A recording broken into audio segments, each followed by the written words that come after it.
Good morning. It's good to see you this morning. Just like that song that we sang just now, where could I go but to the Lord? That is a very legitimate question, and it's one that the world needs to pay attention to. I've entitled this morning's lesson, There is Nowhere to Go but to the Lord. There is nowhere. But the world doesn't want to listen to that. The world doesn't want to understand that. They don't think of it that way. A lot of times it's egos that get in the way. Life is good. We're having fun. We're not even thinking about God because I don't need Him right now. And when the time comes and they realize that they do need Him, sometimes it's too late. John chapter 1 verse 45 said, Philip was talking here. Philip findeth Nathanael. He said unto him, We have found him, of whom Moses in the law and the prophets did write, Jesus of Nazareth, the son of Joseph. They found him. They were excited about it. The world needs to learn to get excited about it. The world needs to realize they need Christ. They need Him in oh so many ways, but they do not think about it. They're too consumed with many things. In Acts chapter 4 and verse 12, we're told very clearly, Acts chapter 4 and verse 12, we are told unequivocally, neither is there salvation in any other, for there is none other name under heaven given among men whereby we must be saved. See, the world does not think spiritually. The world does not think in any other way other than physical. That's what Paul spends a lot of time in Romans talking about the war between the flesh and the spirit. Sometimes the spirit is willing, but the flesh isn't willing. The flesh wars against it. And Paul also talks about the carnal mind. I can't understand the spiritual. But those who are spiritual understand all things. We can see clearly. The world is confused. The world is lost in sin, and they don't realize it. We need Christ. We need Him so badly. In Psalms chapter 63 and verse 1 tells us something very important. David's talking here in Psalm 63, verse 1. He was wandering in the wilderness. He says, O God, Thou art my God. Early will I seek Thee. My soul thirsteth for Thee. My flesh longeth for Thee in a dry and thirsty land where no water is. Beloved, the world is wandering in the land dry. There are no wells of life in the world. There is no real water. That's one of the reasons Christ called Himself and described Himself as the living water. If any man thirst, let him come unto me, and I will give him drink. And he will thirst no more. The world needs to understand how badly they need Christ. They need the Lord. But they're seeking their salvation, their joy, their happiness in other places. Many in the world try to find success, power, notoriety, love, and even happiness in a variety of places that the world offers it. The problem is they don't realize that because it's in the world and of the world, it's only temporary. And it'll have to be replenished again. They have self-help websites and books and videos to watch where you can learn about yourself and how you can turn on your inner self and accomplish so many things. You can be happy with yourself, be pleased with yourself. It even goes into what's known as the prosperity gospel, where you look to yourself. All the answers are inside of you. God wants you to be happy. Oh yes, there is a God, but it's all up to you. What are you going to do with the talents that God's given you? That's not the answer. But there are many in the world that try to say that it is. They try to accomplish things on their own and say, look what I have done. The Bible clearly tells you that salvation is free. It's not because of anything that we have done or can do to earn our salvation. It's not going to be along those lines. But the world tries to say, you need to do it yourself. You need to be strong. You need to do this. You need to do that. Look at yourself. Think about yourself. The key point is, beloved, that the world is looking to themselves and to the world around them to give them the things that they are seeking. This is where they have made a grave mistake. They're looking in the wrong place. Look at Matthew chapter 6, verse 19. Matthew chapter 6, verse 19. The Lord's talking here, and He's telling you very clearly. Lay not up for yourselves treasures upon earth, where moth and rust doth corrupt, and where thieves break through and steal. But lay up for yourselves treasures in heaven, where neither moth nor rust doth corrupt, and where thieves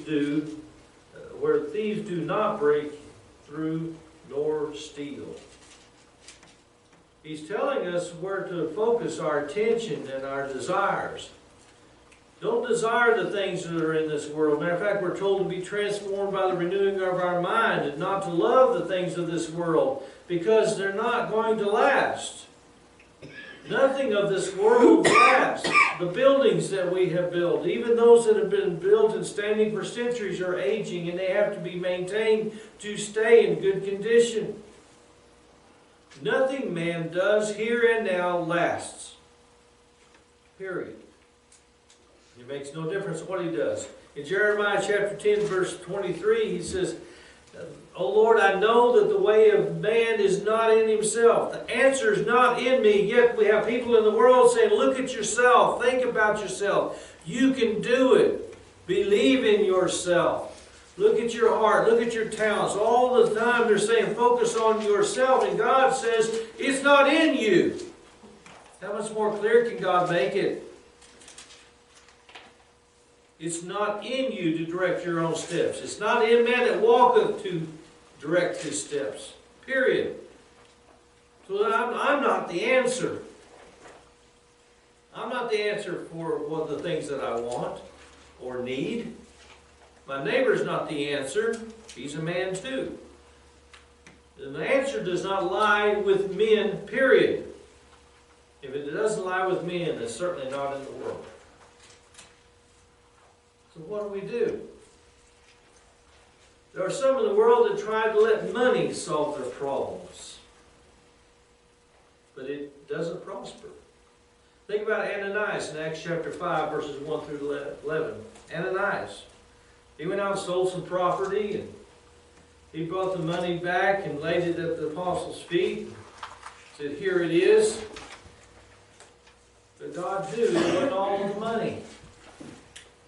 He wanted to keep some back for himself. He was greedy. And his wife came along and followed suit, did exactly what he said. What did Peter say? Yeah, the feet of the men that are waiting to take you to be with your husband are at the door. The point is, you can't lie to God, and money's not the answer. Look in 1 Timothy chapter 6 and verse 10. And you'll find out why it's not the answer. 1 Timothy chapter 6 and verse 10. For the love of money is the root of all evil. In other words, it begins with greed, selfishness, which while some coveted after, they have erred from the faith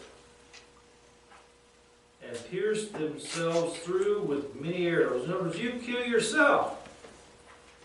You bring about your own demise when you seek money to solve your problems.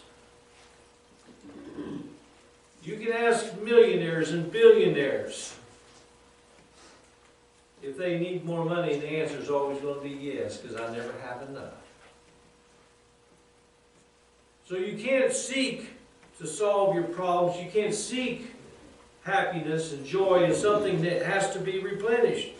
You cannot find true happiness, true joy, true anything in something that has to be replaced. It's the root of all evil. Why? Because it causes men to deviate from the truth, from the faith, to covet, to be greedy, to be selfish, to seek this world rather than to seek God. So money's not the answer. There's some in the world who try power and authority. Oh, if I'm in a position of authority and power, I can do things. That doesn't help either. Look in 2 John chapter 1, verse 9. Power is not the answer. Authority is not the answer. Whosoever transgresseth and abideth not in the doctrine of Christ hath not God. He that abideth in the doctrine of Christ, he hath both the Father and the Son. So it makes no difference what status I am, what social status I'm in, what authority I have, if I'm President of the United States or the leader of some other country, or I'm the CEO of some Fortune 500 company, or I've got millions and millions of dollars backing me in my decisions. If I go wrong, I still am in trouble. You see, it doesn't matter what my status in life is. I need to quit looking at my status and start looking at my soul. I need to quit looking at the world around me and what I can influence in the world as far as making the world bend to my will, and start making my will bend to God's will. Because if I'm wrong, I'm wrong. Doesn't matter who I am. Doesn't matter what I do. God is not a respecter of persons. So it doesn't matter how much money I've got, what social status I've got. If I have transgressed God's law, I'm just as guilty as the poor man down the street, or the garbage man on the back of a truck somewhere. It makes no difference what my station in life is. I still answer to God. Paul tells us very clearly, no man liveth unto himself. We all will bow on our knees. We all will answer to God. So we need to quit looking at wealth and fame and status. It's not going to last. It won't. Some try family. Some try to look to their family for the needs of their life. But it doesn't work either. In Luke chapter 14 and verse 20, we need to remember, God says, he that loveth mother, father, son, or daughter more than me is not worthy of me. I can't put my family in front of God. In Luke 14:20 says, and another said, I have married a wife, and therefore I cannot come. How many times have we talked to people out in the world trying to persuade them to listen to the gospel, to come to church, and they have put family in front of that? Well, I can't do that. My daddy was a pastor of so-and-so. Or my grandpa was a preacher down the street, and I still go where they go. We can't put family in front of God. Because ultimately, though the loyalty is there, the demise still reigns for those who err from his faith. If I'm wrong, if I transgress God's law, it doesn't matter who my daddy is, I'm still going to answer to God. If I transgress God's law, it doesn't matter who my wife is, I'm still going to answer to God. See, my wife's going to answer for her, and I'm going to answer for mine. The Bible says very clearly, the soul that sinneth, it shall die. That means I'm responsible for me. I can't shift the blame over to my daddy and say, well, my daddy taught me this, and I've got to do what my dad said to do. No, I'm responsible for me. I can't say, well, I'm married to so-and-so, and therefore, because of that, puts me in another social class, I don't answer to that. No, it doesn't make any difference. Again, God's not a respecter of persons. So I can't hide behind a family member. I can't blame a family member. And I can't seek the joy and the everlasting life in a family member. Because as we read a while ago, there is no name under heaven given to man other than that of Jesus Christ that we can find salvation in. So I can't find salvation in my wife. I can't find it in my daddy. I can't find it in my grandpa. I can't find it in a man down the street teaching another gospel. It makes no difference. I still answer to God. And I still must submit to Christ. Here. Some try fame and fortune. You know, we got movie stars out there worth lots and lots of money, don't we? And they try to influence things around politically all the time. Look at 1 Peter 1:24. Some try to find fame and fortune, as I mentioned, but it doesn't succeed. Listen to what Peter says. For all flesh is as grass. That means every person is as grass, and all the glory of man as the flower of the grass. The grass withers, and the flower thereof falleth away. So no, doesn't matter how famous I become, how notorious I become. Doesn't matter if my name's on a brick on the side of a building somewhere, or carved into a foundation stone somewhere, on a monument somewhere. It doesn't make any difference how famous I become. Eventually, the thought of me will fade away. It doesn't matter. It doesn't matter how much money I've got. Think of all the rich people that we've known throughout the years. And all the wealth and all the influence they had doing things, building things. They died. They've gone away. They didn't take the money with them. They didn't take the fame with them.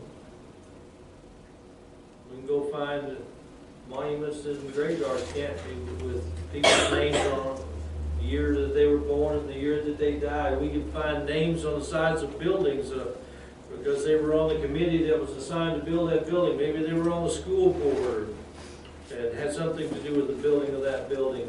They're gone. All that's left is a scratch on the wall to say that they even existed.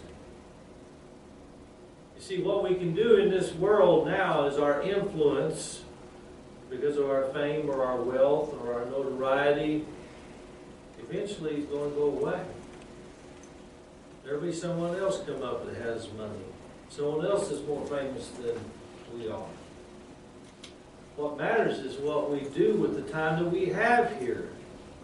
Paul says today's the day of salvation. Well, God says, seek me early. If you seek me early, you'll find me. James tells us to remain faithful. Revelation says to be faithful unto death. Faithful to what? To the faith. The faith, Galatians 2, verse 20. To live according to the faith, to walk in the truth, to walk in the faith. 1 John, if we live in the light, walk in the light, as He is in the light, we have fellowship one with another. What matters is what I do, not who I am or how much money I've got. Beloved, when we die, nothing's going to remain of what we've done other than a passing memory of those that love us and care. What's going to matter is when I stand before God and give an answer for every word that I have said, every action that I have done. That's what matters. That's where I need to pay attention. That's why Jesus said, lay up treasures in heaven. Put forth a good foot. Put forth a good life. Live a life according to the will of God. Do what's right. So when you stand before God, you will hear Him say, well done, thou good and faithful servant. Not, why did you do so and so? Where were you when such and such happened? Why didn't you do this? Why? I don't want to hear God question my life. I want to hear God say, well done. Because I live my life according to His will. And money has nothing to do with that. Fame and fortune has nothing to do with that. Money and fame have to do with the life that I can build for myself here and now. Beloved, it isn't going to last, so why worry about it? Some rely on their achievements. Look what I have done. Look at the success I've had in doing this or doing that. But it doesn't thrive. It doesn't continue. Someone will come along later and surpass all that I have done. There's always someone bigger and better to come along. Look in Philippians 4:13.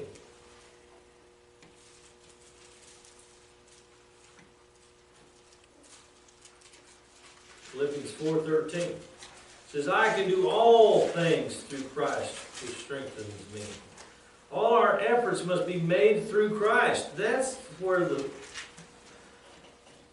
tire or the rubber meets the pavement. That's where it counts. When I do something through Christ, it's an everlasting accomplishment. It's something that lasts. When I teach someone the gospel, when I guide them with my life and my encouragement, and I help them to make it to heaven, that's what lasts. That's what counts. I am to bear fruit for God. God is looking for me to bear fruit. He's looking for me to help others find Him and find the truth. And Paul says in Romans, how can they hear about Him whom they don't know unless they hear from a preacher? They have to hear. And the preacher is anyone who tells the truth and proclaims the will of God, not someone standing behind a pulpit. We're all to be preachers. We're all to be planters in the vineyard of the Lord. We're all to be bearers of fruit. We're all to work for the furtherance of the gospel. Look at 2 Peter chapter 3 and verse 11. We need to realize and understand that it matters not what I do in this world. All the physical things that I can do, the achievements that I can have in this world, makes no difference whatsoever. Think about that cathedral over in England the other day, not too long ago, that burned. Oh, it's made by so-and-so. It was constructed by this famous architect. And oh, it was so majestic, so beautiful. Fire took it out. It was a wonderful, beautiful place. It didn't last. Now they're having to start all over again. Listen to what Peter says here. In 2 Peter 3 and 11 and following. Seeing then that all these things shall be dissolved, what manner of persons ought you be in all holy conversation and godliness? And notice how you live, realizing that everything that you see and all the accomplishments you could ever have are going to be nothing someday. Looking for and hasting unto the coming of the day of God, wherein the heavens being on fire shall be dissolved, and the elements shall melt with fervent heat. Nevertheless, we, according to His promise, look for new heavens and a new earth wherein dwelleth righteousness. Peter's being very clear, and God's talking through him, so he's telling you, you don't lay up treasures in heaven. You don't worry about what's going on around here. And all that you see and all the things that you can accomplish are not going to matter. When the Lord returns, it's all going to go away. Then where's your notoriety? Where's your fame? Where's your fortune? All the physical things that we see, hear, know, and trust are going to be gone. So when I realize this and I wake up to the reality that physical things really don't matter, then what does? What does is the spiritual. What I can do for the Lord. What I can do for my soul. How I can feed my soul, feed my spirit, encourage my heart to do the will of God, strengthen my heart and resolve to stand fast for the faith. The things I can do for my spirit in the hereafter are what matter. That's what really matters. Ultimately, the world will discover that Jesus is indeed the only hope for this world. He is the only hope. He's the only answer for every dilemma that the world can find. He is the only place to go in times of trouble. Psalms 46 and verse 1. Psalms 46 and verse 1. It is written to the chief musician for the sons of Korah, a song of Alma. God is our refuge. In other words, our place of security, a place I can go where I won't be molested and hurt or harmed, a place I can trust, and strength, a very present help in trouble. God is the only answer. You see, there was a farmer one time that had a farm, and he had a lot of animals, and he had wheat, and he had all the things that the farmers do.